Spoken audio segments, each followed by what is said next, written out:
3 years. And the idea of what this class is all about is pretty much giving a lot of grad students the platform to talk about the awesome research that they're doing here on Stanford's campus related to sustainability and environmentalism.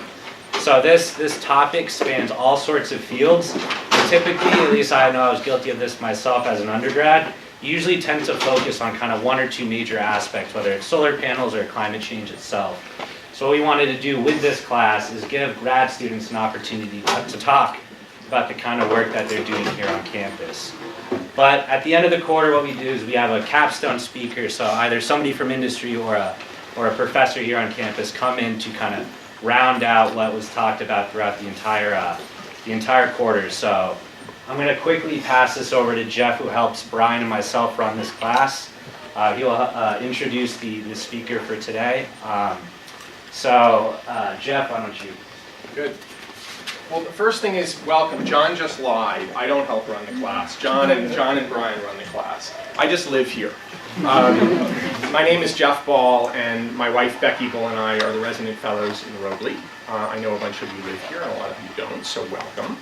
For whom is this your first time in Robley? Excellent. Hopefully it's not your last. So listen, I'm going to take just a couple of minutes and frame this and introduce Chris, and then I'm going to sit down and we're all going to listen. But the first thing I want to do is thank Jonathan and Brian. This looks really easy when you walk into this room and there's food and there's a terrific speaker and things are set up. It's really not easy.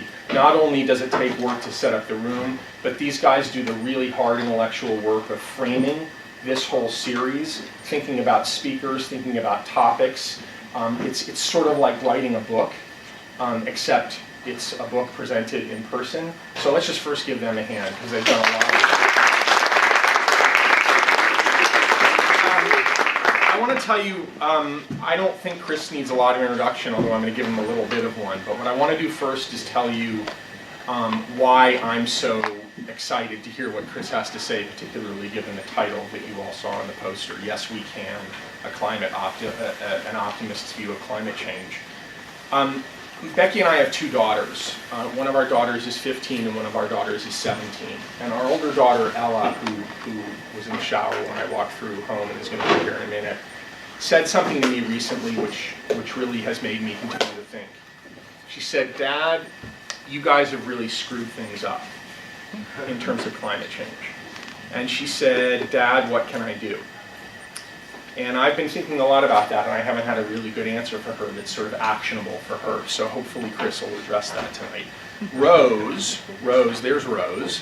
Rose is one of the Robley sustainability leaders in a sustainability program that we have in Robley. There are a number of students who have pre-assigned in here to kind of be catalysts for sustainability in a program that we have. And Rose, at a dinner that we had a couple of weeks ago, said something which elicited a lot of nods among her colleagues. And she essentially said, what do we do, right? I'm really kind of bummed out that I think that things are getting a lot worse rather than better, and I have no idea what we should do. What should we do? And again, I didn't have a particularly good answer, but I think Chris will have a better answer, or at least help us frame that.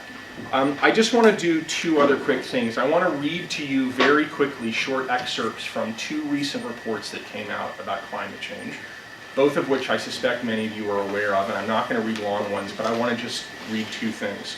So the first was from the recent report from the Intergovernmental Panel on Climate Change, an organization that Chris helped lead for many years.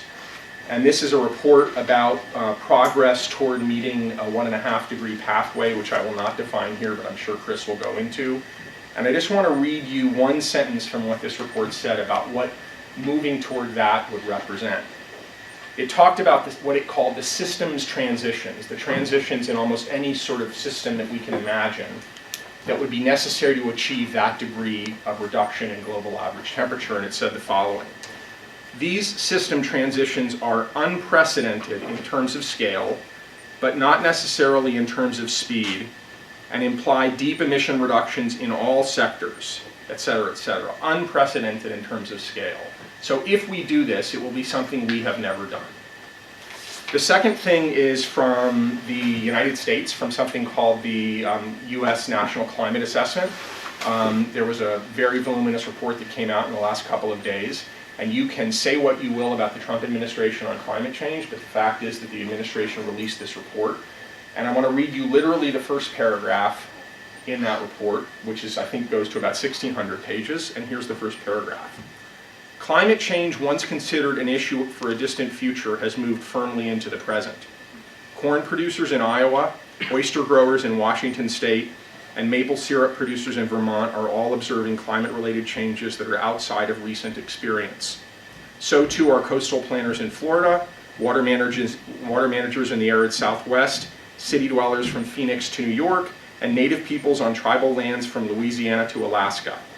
The National Climate Assessment concludes that the evidence of human-induced climate change continues to strengthen and that impacts are increasing across the country. So if you thought this was tomorrow's problem, it's today's. So I'm done. I just want to introduce Chris. I suspect many of you know Chris. You've taken his classes. You've heard him speak. I don't have to tell you that Chris is one of the world's foremost climate scientists. Chris was co-chair of Working Group 2 of the Intergovernmental Panel on Climate Change, the IPCC, from 2008 to 2015. This is one of the working groups, and this working group's charge had to do with adaptation. What do we do given the inevitability of climate change? Chris is a member of the U.S. Academy of Science. He was a recipient of the Max Planck Research Award. He's a member of the Board of Overseers at that other school that has crimson as its color, Harvard. Sorry, it's not crimson here, right? It's cardinal.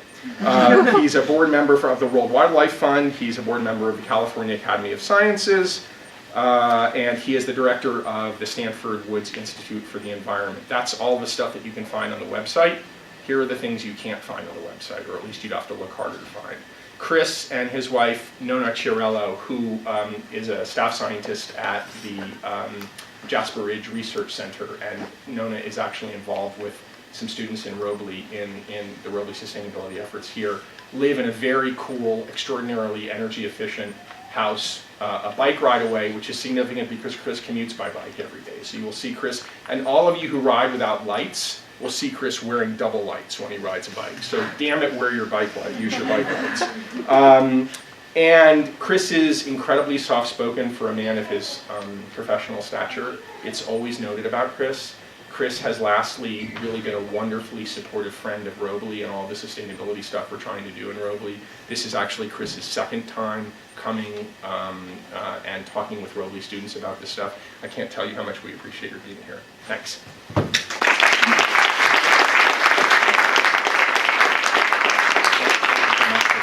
Overly generous introduction. I am an optimist, and there are a bunch of reasons that I want to tell you about in some detail, but I want to start by recognizing Jeff and Jonathan and Brian and all of you who have been involved in sustainability efforts here at Robley, because the essence of why I'm optimistic is that it's not only you, but there are millions of people like you around the world who are working really hard to make this transition of unprecedented scale a reality.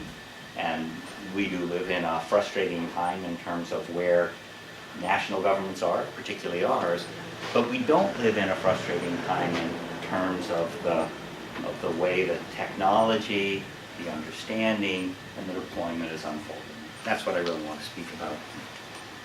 I want to start with Article 2 of the UN Framework Convention on Climate Change.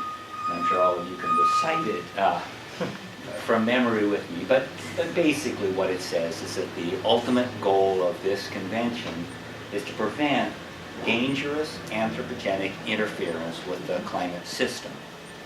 You just heard Jeff describe the conclusions of recent reports from the IPCC and the U.S. National Climate Assessment, concluding that climate change is not a problem for the distant future. It's something where we're already seeing impacts, and they're really consequential.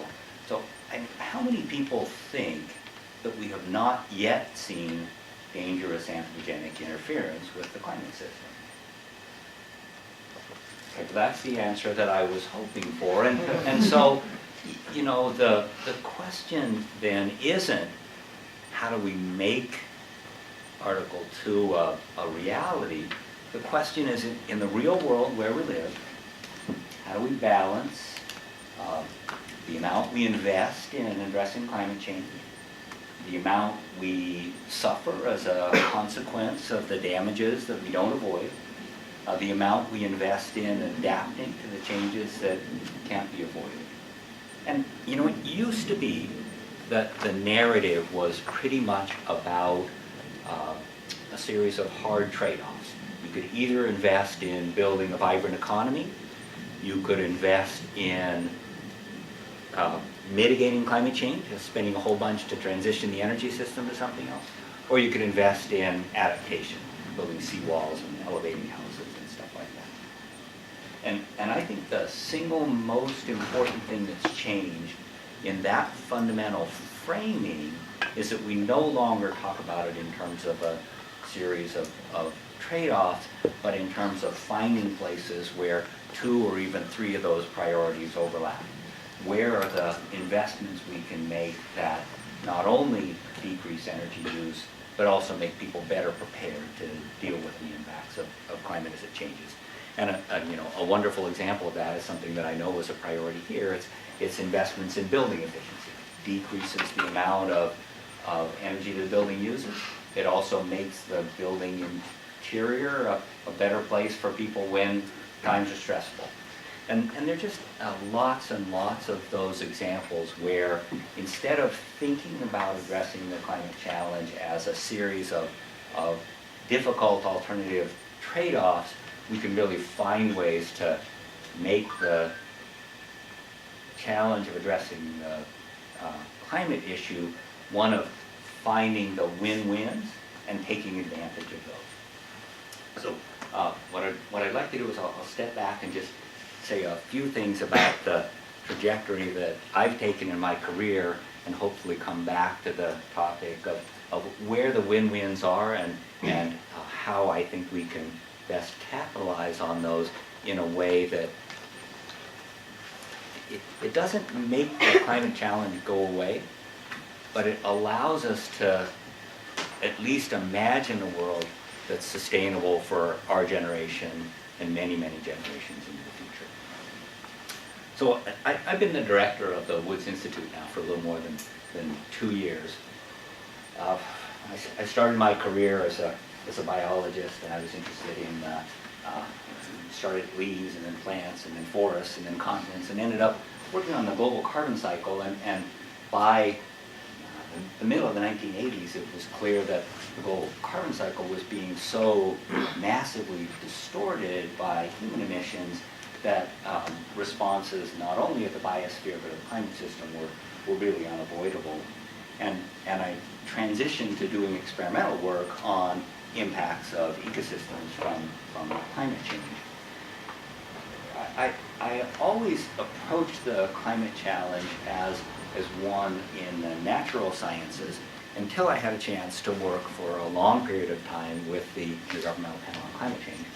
And I don't know how much you guys know about the IPCC, but it's a really unique partnership. As far as I know, there's nothing even comparable to it across the science enterprise. It's essentially a partnership between the world's governments and the scientific community.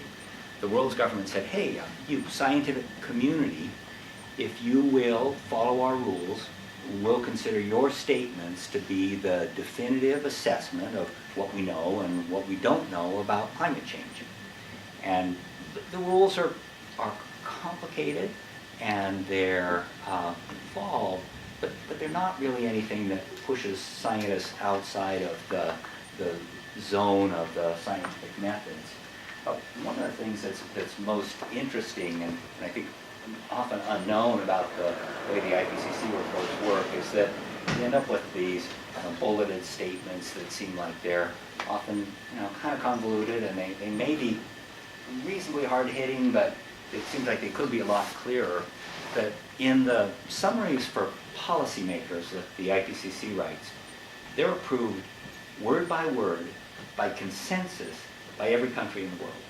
So if I'm leading an SPM approval process for the Working Group 2 report, the one I did was on climate change impacts, adaptation, and vulnerability, and the other report I led was on managing the risk of climate extremes. So if I'm chairing the approval session, each of you is representing a country, and you're India, and you're Saudi Arabia, and you're Rwanda, I put the first sentence up on the board and I say, okay, the scientific community has concluded, based on the published literature, that warming of the climate system is unequivocal. Is there any country that thinks that's not an accurate representation of what you read in the report?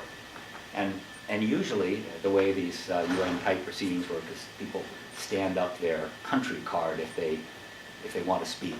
And usually, if there are 150 countries present in the session, 149 cards go up.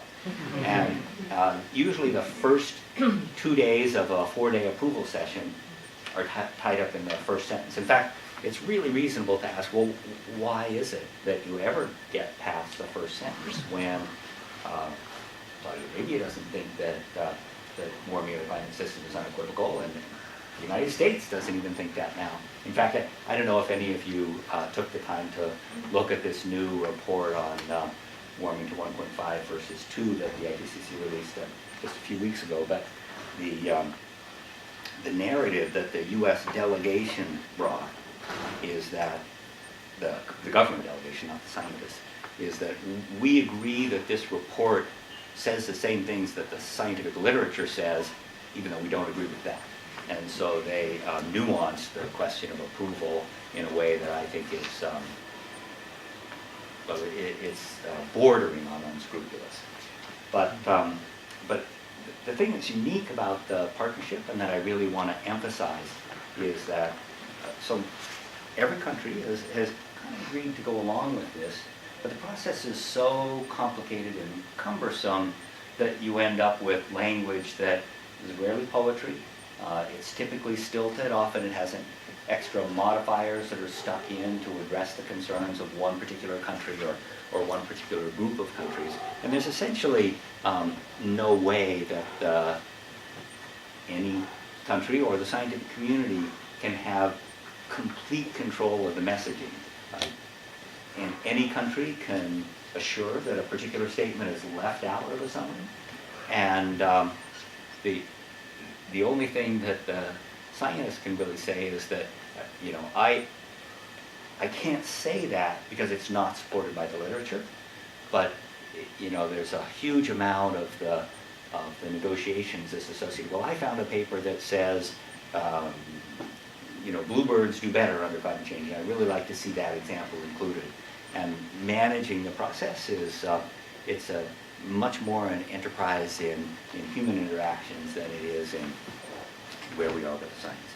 So the bottom line of all of that is that for me personally, the IPCC has been an incredible chance to understand the way climate politics work, but it also left me with a profound understanding that there is dramatically different roles for different actors in developing climate solutions.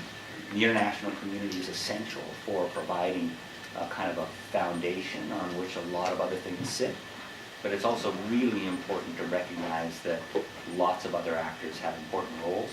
Some of those were highlighted in this release of the U.S. National Climate Assessment, but many others come from NGO groups, from student groups, from individual companies, and from a huge range of participants that are in the UN speaker called non-state actors. And I don't know how many of you had a chance to participate in California's Global Climate Action Summit in September.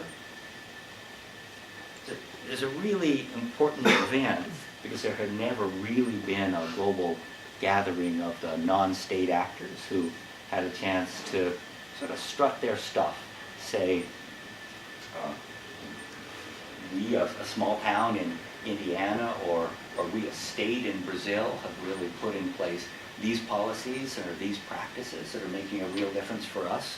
It was a chance for private companies to speak to their emissions reduction goals and how they're accomplishing them.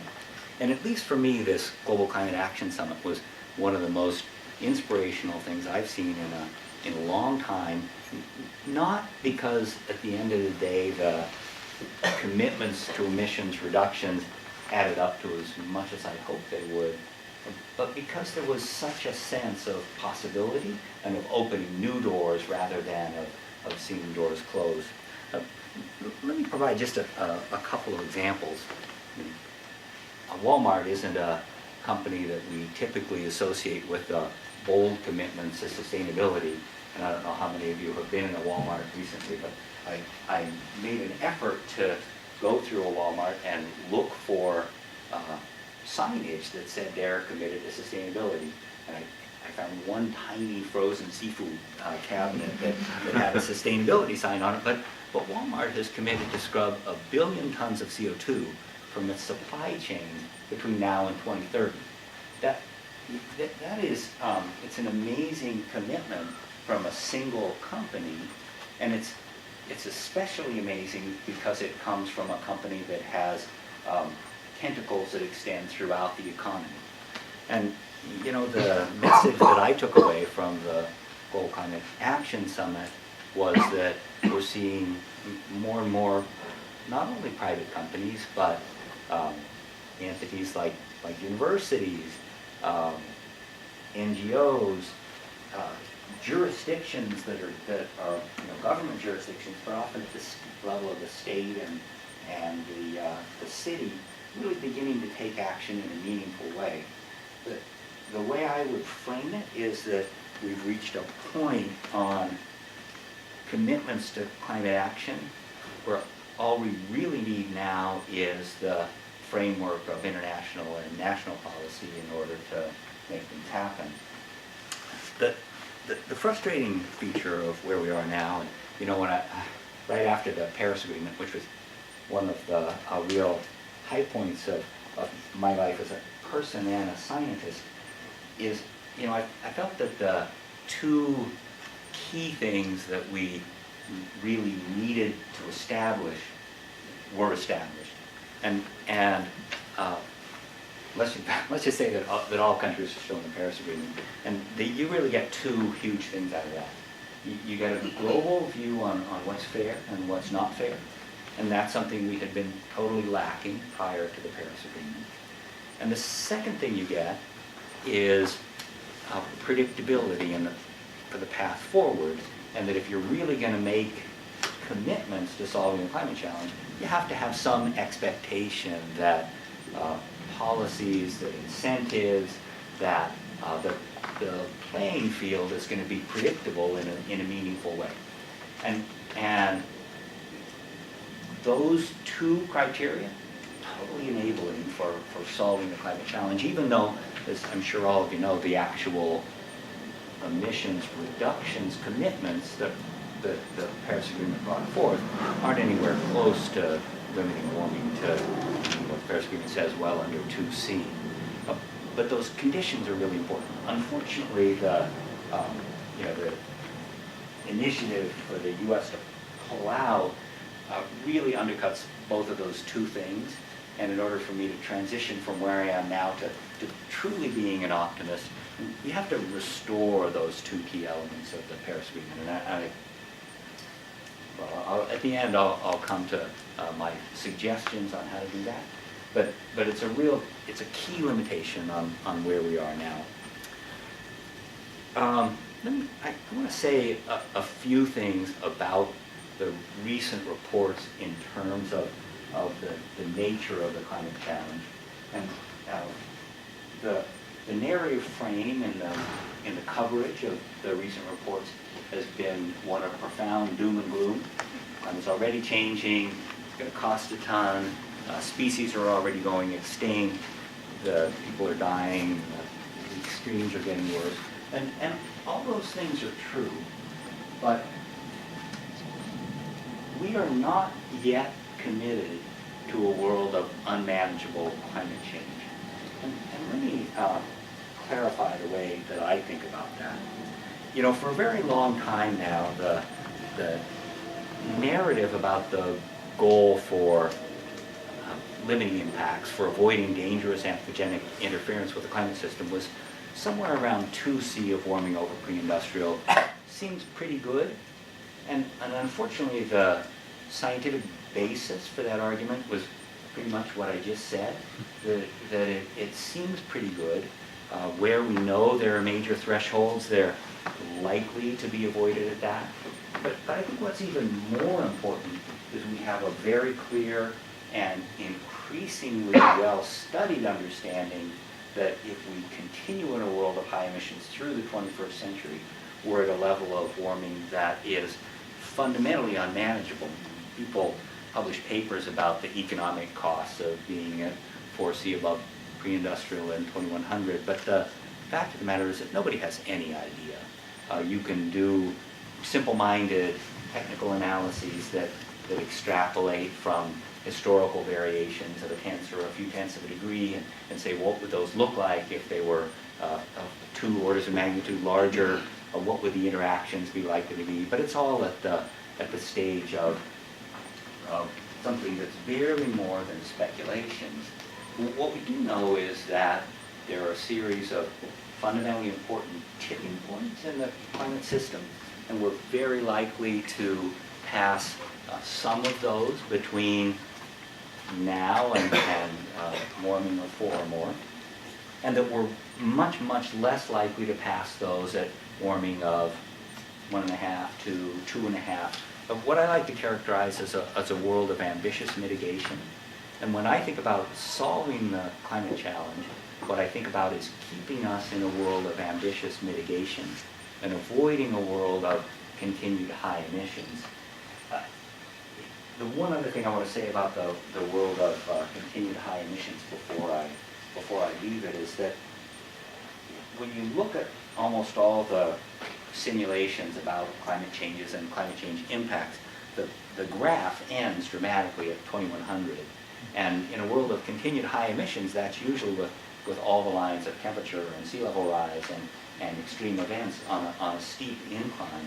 And the reason that the simulation end in 2100 is that we're really bad at predicting what the global economy is going to look like in 5 years or in 10 years, and it's really hard to have any kind of meaningful synthesis of what the world is going to look like, where countries are going to be, what political alliances, what form of government countries are going to have 80 years in the future. But a lot of the things that we care about, we do care about for the very long term. And when we look at a world of continued high emissions, the thing that concerns me is partly the unmanageability of conditions at 4C or more above the industrial, but it's mostly that things are changing so dramatically, and that if we're committed to 4C and 2100, we're very likely committed to more than 6C in the long term, or to a world of unmanageable climate feedbacks that are related to very large emissions of greenhouse gases from, for example, thawing tundra. So the motivation for avoiding this world of continued high emissions is incredibly powerful. Does that mean that the world heads over a cliff if we warm, or if we commit to warming of more than 1.5? Is 1.6 okay? Is 2 okay? What if we end up going to 2.2 or even 2.5? And the science is really unclear on this. With something like commitment to several meters of sea level rise, it's really clear that the risk is unacceptably high at 4, and it's pretty clear that there's a zone of gradually increasing risk at the low end of the spectrum. Dusty Schrader in the back there, who knows way more about the risk of large amounts of sea level rise than I do. But if we can constrain warming to the low end of the possible scale, less than 2.5, I believe we're in a manageable range for sea level rise. If we can constrain warming to order 2, maybe a couple tenths more than that, I believe we're in a manageable zone for risks of dramatic releases of greenhouse gases from something like thawing tundra, or from conversion of large amounts of the Amazon from rainforest to savanna. I also think we're in a range where the risks from increased intensity of hurricanes, from increased wildfires are manageable. They're manageable because we have the ability to make investments in adaptation. Some of those are going to be adaptations that people are uncomfortable with. They may involve having entire communities move. They may involve some very large-scale landscape management that some people are uncomfortable with. But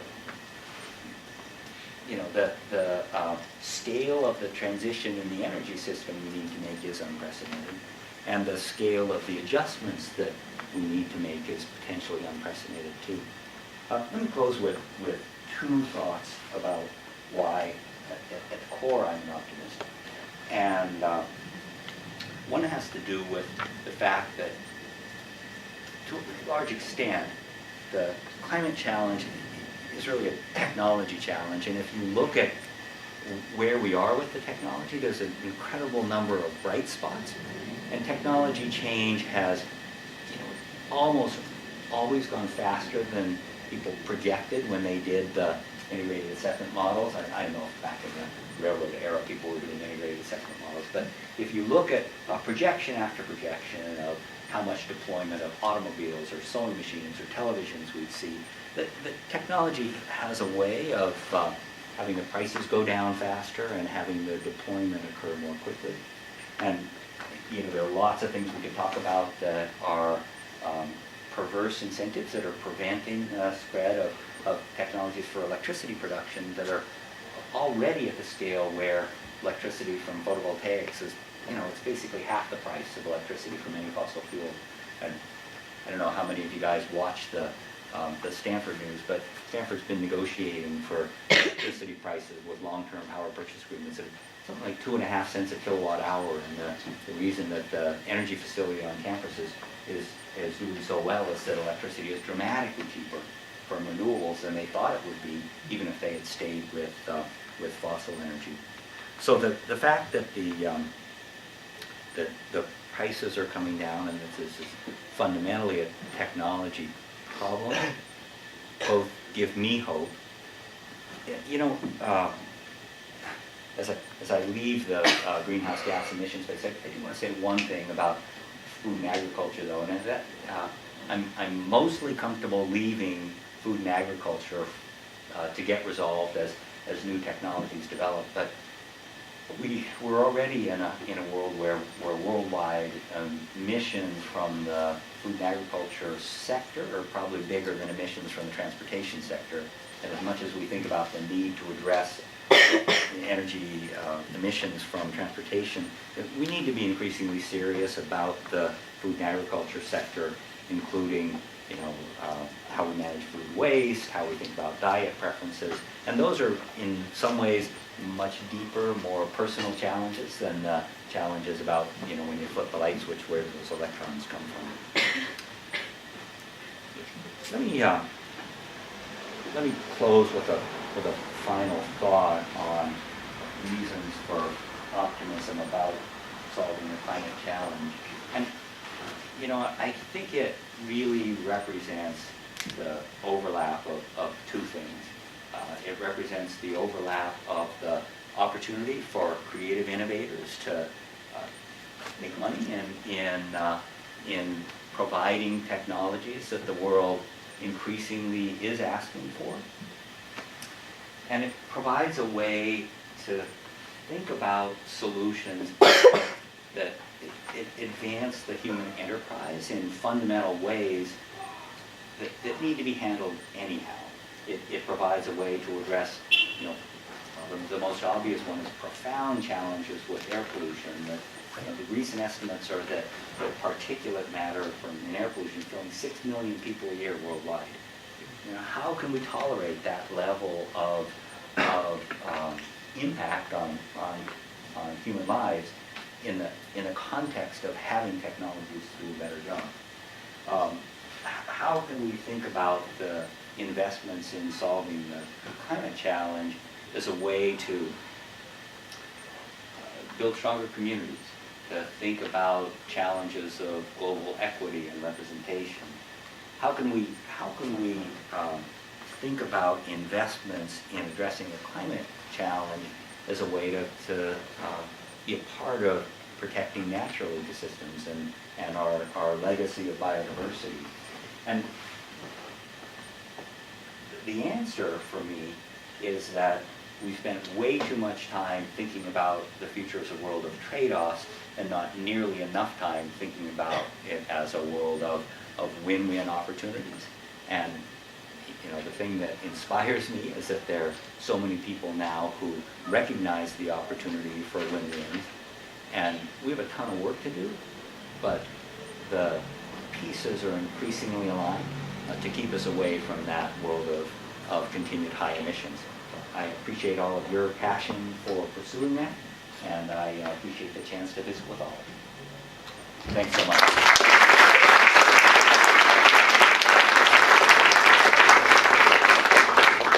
I think that I'm happy to answer questions. I'm also happy to take criticism on everything I say. Well, I'll give you a small critique and a question. Actually, I'm not happy with criticism.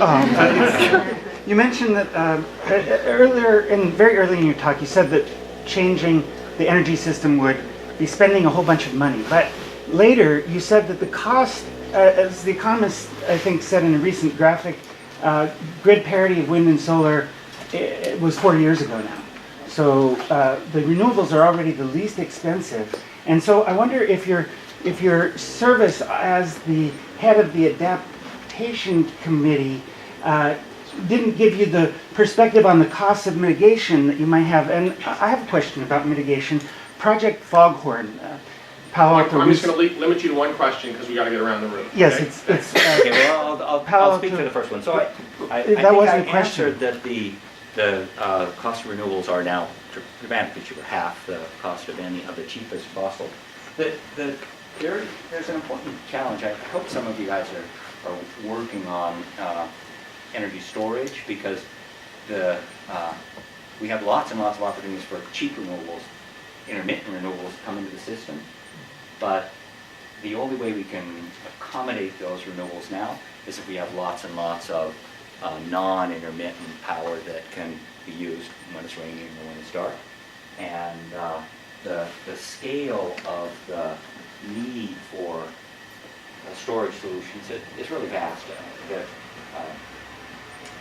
Tokyo takes about 22 gigawatts, and if Tokyo was cloudy for 1 week and you wanted to provide 22 gigawatts for a week with the batteries that come in the Tesla Powerwall, that would be an investment of $370 billion. So there are aspects that haven't been solved for sure, but I think the prospects for progress in that technology as well are really bright. Uh-huh. So you mentioned that in the vision you see for solving the climate change in the future involves a win-win philosophy. Do you see any need or room in this vision for some players, whether they're states or companies or people, to lose? The example that I thought specifically was, I hope that all the people who lose are the ones who've been taking advantage of the rest of us unfairly over many decades. But I don't want to pretend that we live in a world that operates rationally and where there aren't actors who have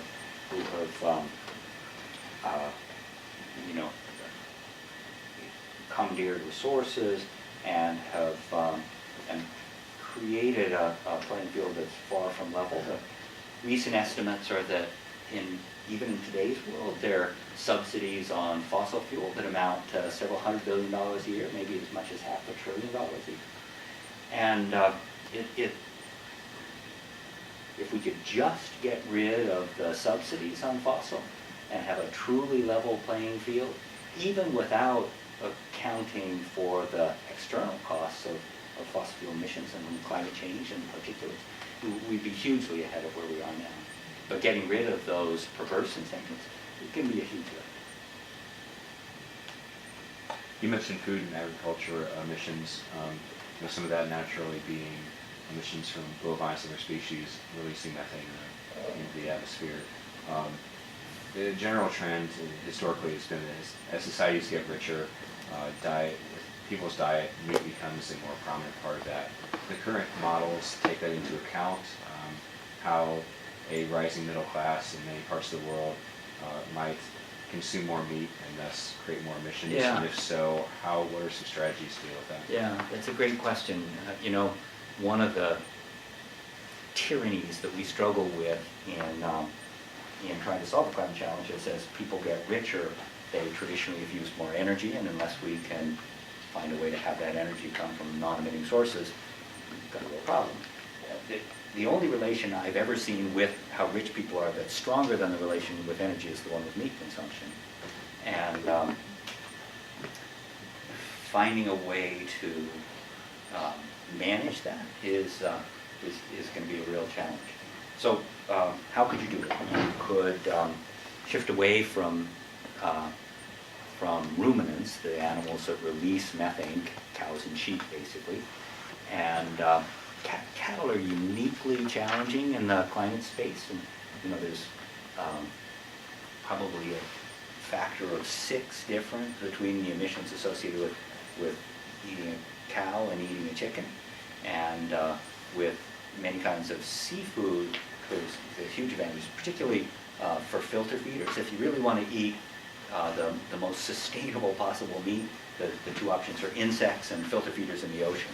And so maybe the communication specialists among them need to be emphasizing how the really elite, the sort of with it diets of the second half of the century are going to be those that are based on insects and filter feeders. But there are other things we can do as well, and it's been a lot of work recently on meat substitutes. I don't know if you guys are fans of the Impossible Burger or some of this lab-grown meat. I have no comment on whether that's going to catch on, but meat substitutes are certainly a possibility. There are wonderful opportunities for harmonizing interest in healthier diets with interest in less greenhouse gas intensive diets, and I think we haven't made near as much progress with that as we need to. And but we'll see. I also feel like the historical linkage between wealth and meat consumption is showing some signs of cracking. It's particularly showing signs of cracking with beef. So thank you. I was wondering, you talked about the importance of technology breakthroughs, but how can we make sure that these breakthroughs are being used in a way that takes the equity you mentioned into account and takes into account environmental justice considerations? Yeah. Well, some of the most difficult challenges we face are how to encourage rapid transitions in a way that really protect the rights, especially of the people who have been historically disadvantaged. In the IPCC, among the people who were focused on adaptation, the people who thought about transformative adaptation, about really changing the way things work, often spoke in terms of societies that were organized around fundamentally different principles. And I have great admiration for the approach they take, but I also am personally unconvinced that in the time we have to address the climate challenge in a meaningful way, which is really years and a few decades, not many, many decades, that we simply don't have time for the kinds of transitions that would, at their core, support the empowerment of the world's disadvantaged. And so I think that what we need to do is find ways to compromise, to recognize that solving the climate challenge is very likely going to depend on continuing to use market-based economies and capitalist approaches. But those can operate, those don't have to mean that there's nothing in place to protect the interests of the disadvantaged. And I think that the narrative that we've had in the United States in the last couple of decades has been, markets succeed only when you don't pay any attention to the interests of the poor. And I just don't think there's any historical evidence for that. One of the things that we need most in solving the climate challenge is a different approach to the way that the rich countries deal with the poor countries. I would say that the current narrative about climate solutions is let the rich countries deploy them, drive the price down, and then they'll be the logical consumption option for people in the poor world. And if we had a century to solve this problem, that would be okay approach in terms of climate. I don't think it's okay in terms of the human dynamics. But I think the problem that we still face is that the rational choice for countries around the world is to still invest in coal-fired power plants and to invest in infrastructure that they can be committed to for decades that pushes them in the wrong direction. And I think that we have an opportunity and an obligation in the rich world to rethink the way we do international investments, whether that's investments in foreign direct aid, what we do through the investment banks, or what we do with military expenditures. And I think all of those have the opportunity to be, not fundamentally refocused, but just to be tweaked so that they recognize the importance of energy transitions in countries that are close to making the right decisions and could make decisions that were good for them and good for the planet. Another one in the back. How do you see what's the best way to sell this politically in the domestic politics? For example, in the U.S. right now, there's skepticism moving a lot towards skepticism, or moving a lot towards progressive ideas and say we'll get a new Green Deal. So, in an increasingly charged environment, what's the best way to sell the optimistic idea of win-win? Yeah, I think that the nature of the political gridlock in the United States is often extended more broadly than it actually occurs. I think that the political gridlock in the United States is really focused on the federal government in Washington and on what's become, unfortunately, a litmus test for being a successful Republican on a national stage, that climate change can't be real. And I think that the understanding across the political spectrum, even the understanding among many Republican members of the House and Senate, is that this is something we need to be working on. And when you look at where there are investments in renewables, often those are occurring in the red states.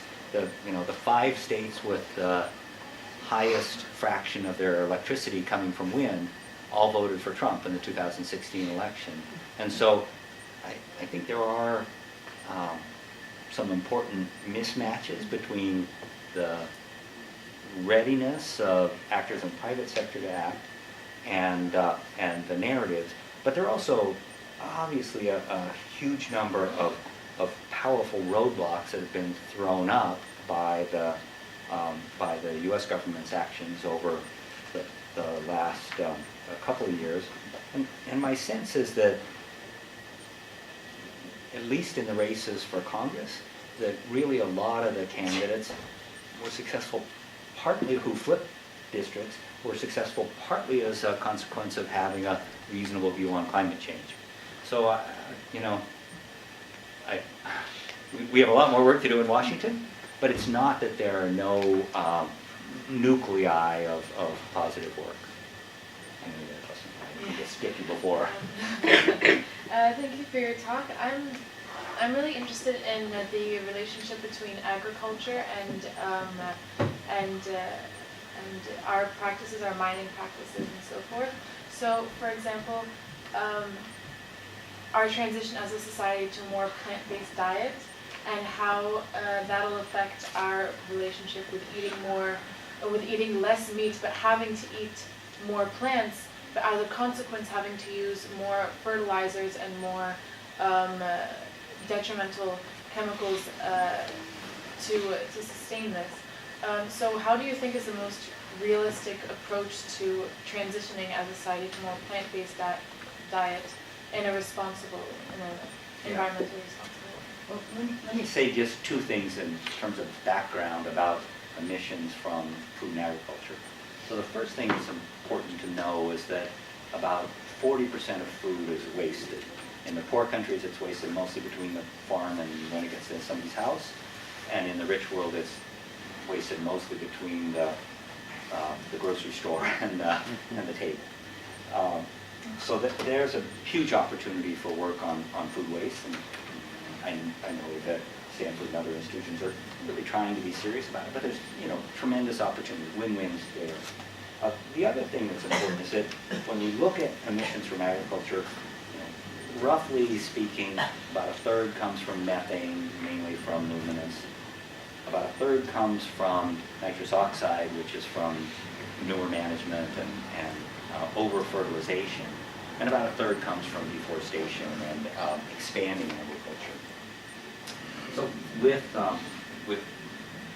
the methane, it's really hard to figure out how we're going to deal with that without doing something about meat. There is interesting research going on about making non-burping cattle, and there's supplements talking about using CRISPR. So if somebody wants to solve a big problem, if you wanted to have more leverage on the global climate than anybody else in history ever, if you could solve the ruminant methane thing, you would do it. Stay tuned for a future harder talk is all I can say. The nitrous oxide from over-fertilization is one of the best opportunities, and we know a lot about how to provide nitrogen fertilizer in precision, strategic ways, and there are a whole bunch of perverse incentives to build into the system now that encourage people to over-fertilize. But just being smart about fertilizer is incredibly important. And then the final thing I want to say about food is, at the start of the Industrial Revolution, back in the early 1960s, the idea was you provide enough calories and the nutritional stuff will more or less take care of itself. But now we live in a world where there are about as many people who are obese as there are people who are seriously food insecure. And there are about as many people who are overweight as there are people who are moderately food insecure. And so, at least at this point, our main problem isn't the quantity of food, it's the way we process it and deliver it and think about it. So, emissions from food are a huge deal. I don't want to minimize it, but I also feel like if you look at where we have the potential for solutions, that food has many of the best opportunities. And one more thing about with methane, warming from CO2 is essentially permanent, lasts for thousands of years. But warming from methane goes away. And if we could find a way to cut the methane concentration in the atmosphere, it's now a little less than 2 parts per million, down to 3/4 of a part per million that it was pre-industrial. We get a significant amount of climate cooling. And there's kind of no tool in the toolbox that's more important than tackling these short-lived climate forcers. Last question. Raise your hand really high if you want to do the last question. Oh, that was a good hand. So, thank you for your talk. I think the optimistic outlook is definitely very refreshing. Sorry, this is the last question. Just to play devil's advocate, cynically, if we're all headed for disaster, how do we hold people accountable who put us here? And is that something that you would ever consider even as an optimist? Yeah, so that's a really good question. And how important a part of a solutions portfolio is it to single out the bad actors and penalize them? In the international and UN type framework, it's typically couched in the language of loss and damages. As if you're going to lose your country, who's going to compensate you for that? And there's clearly an important set of discussions that needs to go forward on the international stage. An interesting sidelight is that the reason loss and damages wasn't in the Paris Agreement is that small island nations agreed that putting 1.5 in as a potential target was okay in the context of intransigence about loss and damages, which mainly came from the United States. So let's talk about ExxonMobil. ExxonMobil clearly for decades tried to sow doubt and confusion about climate change. And one could argue that the most emotionally satisfying thing that you could do to address the climate challenge is make ExxonMobil really pay, make them go broke. And that's a possibility. Another thing you could say is, since 2006, Exxon has said it favors a carbon tax and is now one of the prominent members of the coalition that's arguing for a revenue-neutral carbon tax. And then you could say, wow, well, we need to capitalize on their good intentions to make the world move forward. So what I personally think about ExxonMobil is that there is genuine culpability for the bad things they did in the past, but I also feel like we live in a world where we need to recognize that some pathways are open and some pathways are closed, and if we can find an approach to climate solutions where the oil and gas companies are making major contributions to the solutions, I think that's an acceptable trade-off. I think it's not an acceptable trade-off if they're still foot dragging and if they remain committed to the legacy technologies that are injuring the planet. When I look at the oil and gas companies, I say, well, we need entities that can understand how to manage massive multi-billion-dollar projects that span many countries.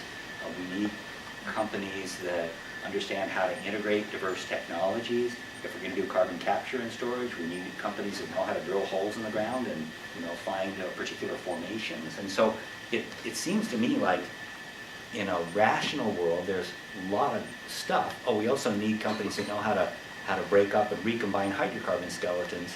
And so there's a lot of stuff that I would much rather see the big oil and gas companies be on our side than to spend what I believe would be decades struggling to convince the world that they should be punished. Thanks very much. Wonderful. So wait, you don't get out of that. Just one question, because I'm going to just take sort of moderator privilege here, or the guy, the standing up privilege, because the one question I really hoped would be asked was not asked, and that is, say I'm an undergraduate sitting in this room, because I've heard people ask this question, what do I do? The political stuff is terrific, and the geopolitical stuff is clearly important, but I'm sitting here and I'm in this room because I care, and I'm frustrated. What do I have? Burping cows. Yeah. So what can I do that actually might make a difference? Yeah. Well, when I speak to non-student audiences, I always talk about lifestyle, vote style, and investment style. And as a student at Stanford, you actually have a substantial amount of influence via all those pathways. Lifestyle is about diet preferences and how you commute to work and how insulated your house is. I could give a different talk on consumption, and I think that what really threatens the world of the future is consumption outside the energy space, but that's a different topic. And this last election was really encouraging in terms of people recognizing that environmental issues need to be part of the dialogue, and I think that we have a real challenge in the U.S. with weakness of democratic institutions and with the difficulty of having representative votes. It's going to require supermajorities to really make things change, but voting is obviously incredibly important. And then, we don't, I think, enough about how important we all are as investors. And I know many of you have been involved in efforts to encourage Stanford to be more thoughtful about the way its portfolio is managed. But, it's amazing how influential all of us are as investors through retirement programs and through pension programs. And maybe you guys haven't contributed that much to a pension program yet, but your parents have, and people who are important actors in the financial scene. Many of you will be in finance, and as much as I've talked about non-financial levers for changing the world. A lot of the levers are going to be investment-based, and everybody should think of themselves as an investor in the future. The other thing that's uniquely possible for people at Stanford and for people who are thought leaders of the future is to think about where the levers of influence are. We talk mostly about political, financial, and technology levers, but lots of the levers are really associated with communication and with artistic expression. I think that if you look and say, what are the things in the U.S. that made the most difference in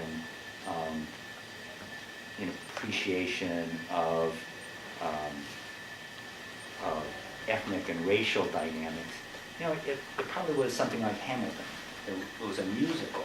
It wasn't a new piece of legislation. And I think that in solving climate, it may be that the great climate novel or the Broadway musical is what really pushes the agenda over the top. So I want to just close with the thought that when you think about what you can do, you shouldn't say, oh, this is purely a technology problem or it's purely a finance problem. I think that the thing that would be a real problem would be thinking about the issue too narrowly. Thanks so much. Thank you.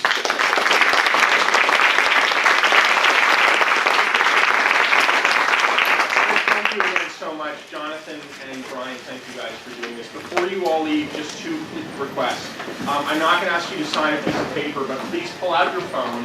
And if you wouldn't mind, if you want to stay abreast of stuff that's going on here, talks and future stuff around sustainability, just send an email to the following address. You don't have to put anything in the email. Just we'll get your email address. It's just Roble, R-O-B-L-E, sustainability, no space, at stanford.edu. Roble sustainability at stanford.edu. And the last thing is, if you're sitting in a black chair or a red chair, please help us out and stack them up where they were so we don't have to. Thanks again.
That's And then,